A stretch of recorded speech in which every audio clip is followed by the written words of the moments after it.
नमस्कार। स्टडी की powerful techniques वाली हमारी सीरीज के 10वें एपिसोड में आपका स्वागत है।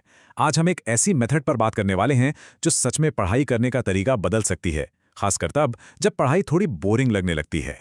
इसका नाम है थाली शफल। हाँ, बिल्कुल सही सुना। जैसे हमारी खाने वाली भारतीय थाली होती है। आइडिया बहुत सिंपल है, लेकिन उतना ही पावरफुल भी। अपने स्टडी सेशंस को एक बैलेंस्ड थाली की तरह तैयार करना। चलिए इसे थोड़ा और समझते हैं। जरा सोचिए, क्या कोई लगातार घंटों तक सिर्फ एक ही सब्जी खा सकता है? नहीं ना, हमें खाने में वैरायटी चाहिए। बस ठीक इसी तरह हमारे दिमाग को भी सीखने में वैरायटी चाहिए। एक ही सब्जेक्ट पर घंटों तक अटके रहने के बजाय जब सब्जेक्ट्स को मिक्स किया जाता है तो दिमाग ज्यादा एक्टिव और अलर्ट रहता है। तो अब तक ज्यादातर लोग क्या करते आए हैं, उसे कहते हैं ब्लॉक्ड प्रैक्टिस। मतलब जब कोई एक ही सब्जेक्ट, मान लीजिए मैथ्स को 3-4 घंटे तक लगातार पढ़ता रहता है। ऐसा लगता तो है कि बहुत प्रोडक्टिव काम हो रहा है, पर सच तो यह है कि सीखने का ये सबसे अच्छा तरीका नहीं है। चलिए इन दोनों तरीकों को आमने सामने रखकर देखते हैं। ब्लॉक्ड प्रैक्टिस मतलब एक ही सब्जेक्ट को पढ़ते रहना कुछ ही देर में बोरिंग हो जाता है। वहीं सब्जेक्ट्स को बदलते रहना यानी इंटरलीविंग पढ़ाई को डायनामिक बनाए रखता है। ब्लॉक्ड प्रैक्टिस से फील जरूर होता है कि अरे वाह बहुत पढ़ लिया, लेकिन इंटरलीविंग असल में दिमाग में पक्की स्किल्स बनाती है। और सबसे जरूरी बात, ब्लॉक्ड प्रैक्टिस में पढ़ी चीजें हम अक्सर भूल जाते हैं, जबकि इंटरलीविंग से याददाश्त बेहतर होती है और कॉन्सेप्ट्स के बीच गहरे कनेक्शन बनते हैं। तो सवाल यह है कि आखिर ये तरीका काम करता कैसे है?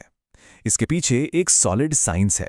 आइए समझते हैं कि सब्जेक्ट्स को शफल करने से हमारे दिमाग की सीखने की पावर कैसे बढ़ जाती है। सारा राज पता है किसमें है? स्विचिंग में। जब कोई मैथ्स से स्विच करके साइंस पढ़ना शुरू करता है तो दिमाग सिर्फ गियर नहीं बदलता, उसे एक्टिव होकर मैथ्स के रूल्स को साइड में रखना पड़ता है और फिर साइंस के कॉन्सेप्ट्स को याद करना पड़ता है।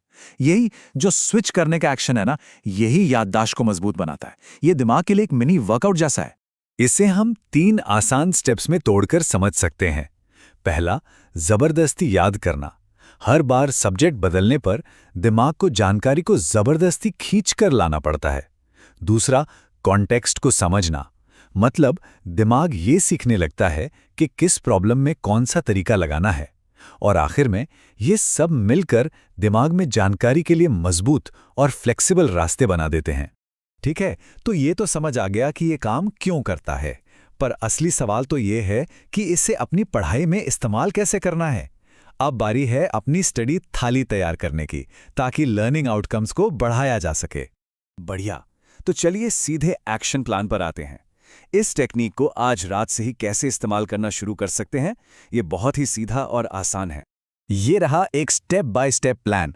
कोई भी 2 या 3 मिलते जुलते लेकिन अलग सब्जेक्ट्स चुन लीजिए, जैसे फिजिक्स और केमिस्ट्री या अलजेब्रा और ज्योमेट्री।